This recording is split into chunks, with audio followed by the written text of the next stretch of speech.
Qu'est-ce que c'est ce dessin? Comment tu lis là-dedans? Ah bah Joanne, tu tombes bien, je voulais avoir ton avis sur quelque chose. En tant que psychologue, dis-moi ce que tu vois dans ce dessin. Ah, tout de suite, les clichés. Tu sais, c'est assez réducteur. Au risque de te décevoir, je n'interprète pas les tâches de peinture. Regarde-toi, tu es bien diplômé en art. Bah oui, mais alors? J'aimerais bien que tu nous fasses une copie de la chapelle Sixtine. Ok, non mais n'abuse pas non plus, hein. Non mais j'abuse pas. Bon, tu sais quoi, prends une feuille, je vais solliciter tes talents d'illustratrice pour t'expliquer ce qu'est la psycho. Le problème, c'est un manque de connaissance de ce qu'est la psychologie. Et on le voit bien à la fac de psycho, beaucoup d'étudiants s'inscrivent sans vraiment savoir pourquoi. Ils s'imaginent des choses et du coup, quand ils arrivent en cours, ils lâchent très vite la fac. Beaucoup d'autres ne viennent pas en psycho parce qu'ils ne savent pas vraiment tout ce qu'on peut y étudier. En plus, la famille et les amis peuvent parfois leur dire que c'est une voie de garage et qu'il n'y a pas de travail. Ce qui est plutôt faux. Le taux d'insertion est de 94% au bout de 30 mois. Du coup, on perd des personnes motivées. Et j'ai envie que tout ça change, que les gens voient la psycho telle qu'elle est et qu'ils sachent à quoi s'attendre pour ne pas être déçus. Ok, bon, j'ai compris. Fais-en-moi une brève présentation et je vais t'aider à mettre tes mots en images. Ok, juste avant de commencer, si je te dis psychologie, à quoi ça te fait penser? Je dirais un mélange entre la psychanalyse et la philo. Bah Freud, je me trompe? Un peu, mais attends, tu vas comprendre. La psychologie est avant tout une science. On agit dans une démarche de recherche, d'observation et d'analyse rigoureuse des comportements humains en fonction de situations physiques et sociales dans lesquelles ils se trouvent. Tu saisis? Oui, mais je t'avoue que ça reste encore un peu abstrait pour le moment. Attends, je vais t'expliquer ça plus concrètement.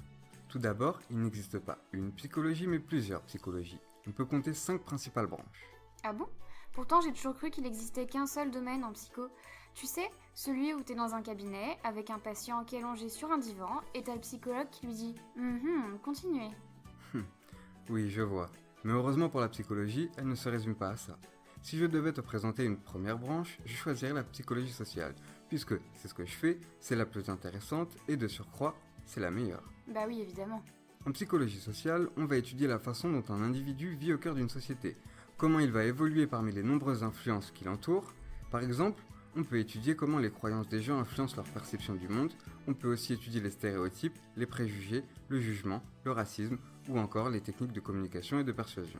Ah oui, mais du coup, vous pouvez travailler dans le domaine du marketing, de la com, ou encore de la pub, non? Exact, tu peux aussi travailler dans le domaine de la prévention au niveau de la santé et de l'environnement.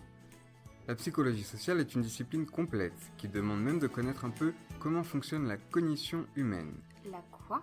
La cognition humaine, c'est ce qu'on explore en psychologie cognitive. On va y étudier le fonctionnement du cerveau humain, comment l'individu apprend, comment il comprend et analyse une situation. On étudie la perception, la mémoire, la motivation, la prise de décision, l'apprentissage, le langage, etc.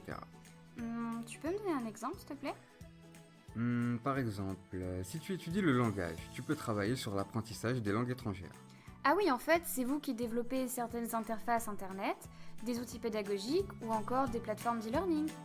Voilà, on axe aussi beaucoup nos recherches sur les nouvelles technologies de l'information et de la communication, voire même sur les jeux vidéo.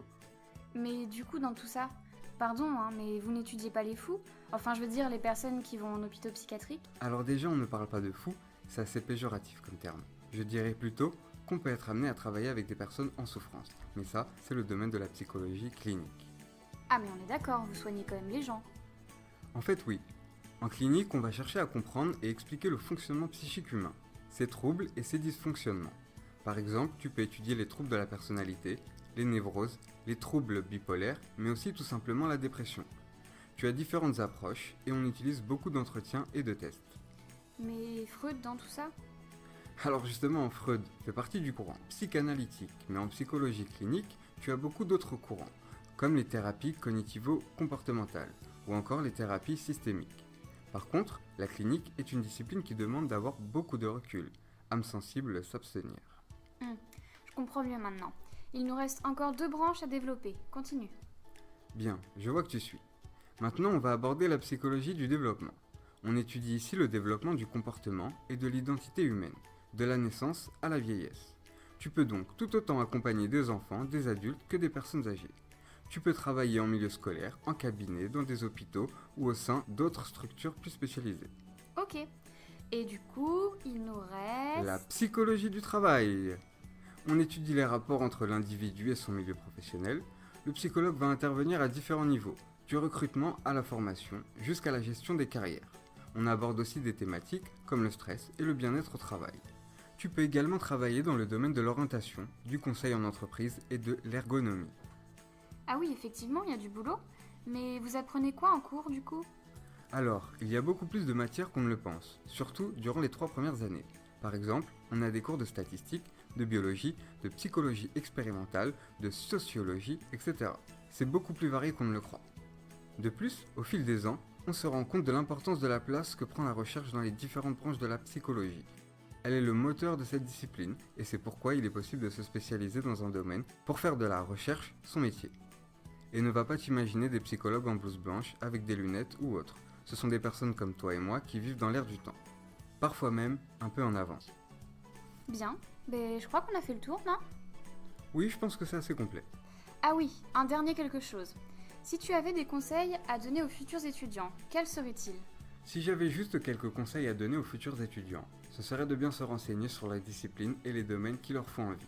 À la fac, il faut aussi apprendre à s'organiser et travailler en autonomie et à gérer son temps.